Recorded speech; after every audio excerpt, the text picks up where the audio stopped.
नमस्कार दोस्तों, मैं हूं तनीषा और स्वागत करती हूं आप सभी का अपने चैनल पर। तो आ गई हूं आप लोगों के लिए मैं एक और कहानी लेके, और ये कहानी भी मेरी असली ज़िंदगी से जुड़ी हुई है। कुछ कहानी के पार्ट्स इसमें काल्पनिक हैं, लेकिन कुछ मेरी ज़िंदगी की सच्चाई भी है। तो आइए सुनते हैं मेरी कहानी मेरी ज़ुबानी। लेकिन आगे बढ़ने से पहले अगर आपको मेरी वीडियो अच्छी लगती है तो प्लीज़ मेरे चैनल को सब्सक्राइब करना मत भूलिएगा। तो चलिए सुनते हैं। सोशल मीडिया में मैं शुरू से एक्टिवेट थी, खासकर फेसबुक और ऑरकुट। अब तो ये ऑरकुट शायद बंद हो गया, पर उस समय ये बहुत मशहूर हुआ करता था। बहुत ज़्यादा दोस्त नहीं थे मेरे, पर एक दोस्त था जो मेरे बहुत करीब था। MJ नाम था उनका, मयंक जैन। ऑरकुट, हाँ यही थी वो सोशल साइट जिससे हम दोस्त बने थे। कुछ ही समय में हम दोनों काफ़ी अच्छे दोस्त बन गए। बहुत संवेदनशील इंसान थे वो, बहुत ही साफ दिल था उनका। चुप ही रहा करते थे अक्सर, ज़्यादा बोलने में विश्वास नहीं करते थे वो। उनका कहना था मैं अक्सर काम की बातें करने में ही विश्वास करता हूँ। उनके विपरीत मैं काफ़ी मजाकिया थी, बिंदास रहने वाली इंसान, बहुत चटर पटर करने वाली, पूरे समय बकबक करने वाली। हमारी फ़ोन पे बहुत ही कम बातें होती थी, क्योंकि उनका स्वभाव मेरे स्वभाव से बहुत अलग था। बातें कम और लड़ाई ज़्यादा होती थी। कहने को तो हम 5 साल से एक दूसरे के कांटेक्ट में थे, पर कभी मिले नहीं थे, ना ही कभी ज़रूरत महसूस हुई, क्योंकि ना उनको और ना मुझे ऐसा लगता था कि हमें मिलने की ज़रूरत है। हम दोनों हर बातें एक दूसरे को बताते थे। दिन में जो हुआ, मम्मी या पापा से लड़ाई या कॉलोनी में क्या चल रहा है, सब शेयर करते थे। वो मुझसे 4 साल बड़े थे, तो जाहिर सी बात थी वो मुझसे ज़्यादा मैच्योर थे। सही गलत की पहचान थी उन्हें, शायद मुझे इतनी नहीं थी। एक दिन उन्होंने मुझसे कहा, रानू तुम प्यार के बारे में क्या सोचती हो? क्या परिभाषा दोगी तुम प्यार की? और विश्वास क्या मायने रखता है तुम्हारी नज़र में? प्यार, आप जानते हैं मेरा ब्रेकअप हो चुका है। मैं प्यार पे विश्वास नहीं करती। प्यार शायद होता ही नहीं है। कितना चाहा था उसे, पर फितरत किसी की कोई बदल नहीं सकता मयंक जी।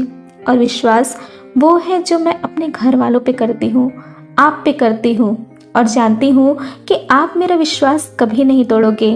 हम मिले नहीं तो क्या हुआ, मिलना ज़रूरी नहीं, ज़रूरी है तो एक दूसरे के लिए इज्जत, एक दूसरे के लिए वफादारी।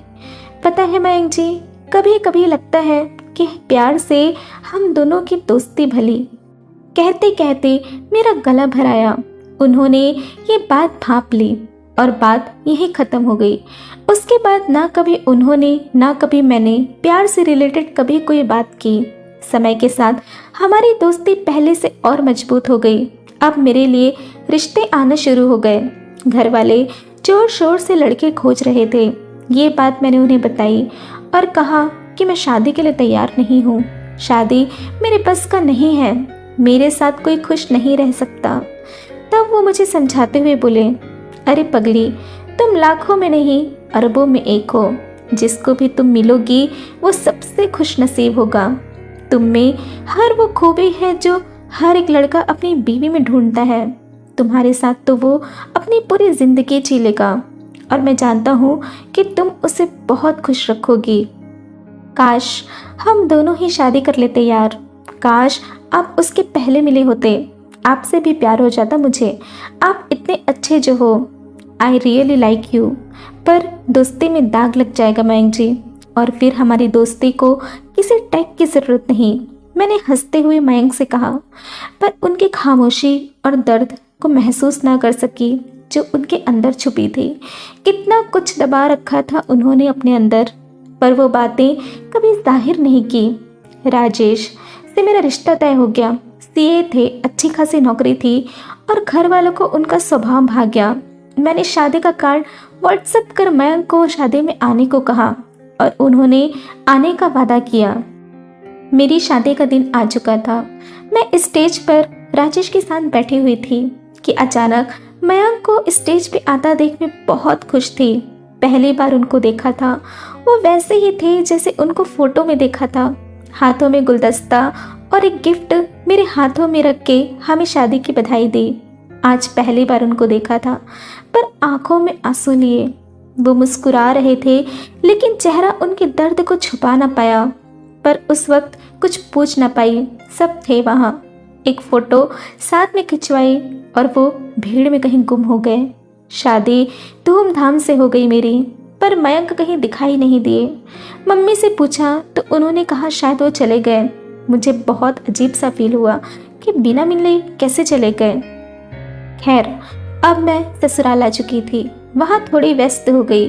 फिर कुछ दिनों बाद हम दिल्ली आ गए। राजेश वहीं जॉब करते थे। आज 1 महीना गुजर चुका था शादी को, पर मयंक से बात नहीं हुई थी। मैंने उनके नंबर पे कॉल किया पर वो बंद था। उसके बाद काफ़ी कोशिश की पर सारी कोशिशें नाकाम रही।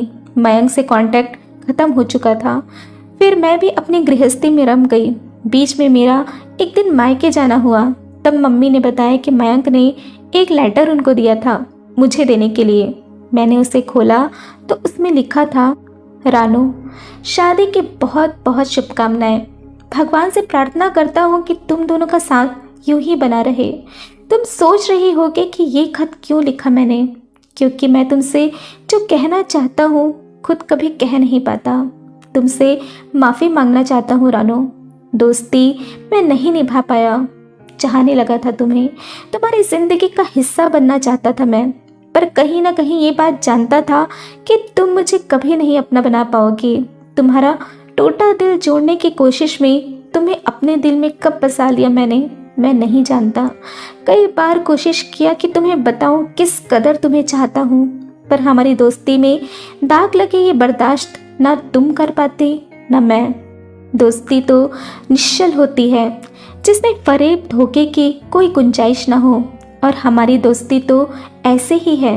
दोस्ती प्यार से परे है। तुम्हें खोने के ख्याल से डर जाता था मैं। तुम्हें दोबारा टूटते हुए नहीं देखना चाहता था। तुम्हारी दोस्ती खोने से डर लगता था। खुद को रोकने की बहुत कोशिश की पर नहीं हो पाया।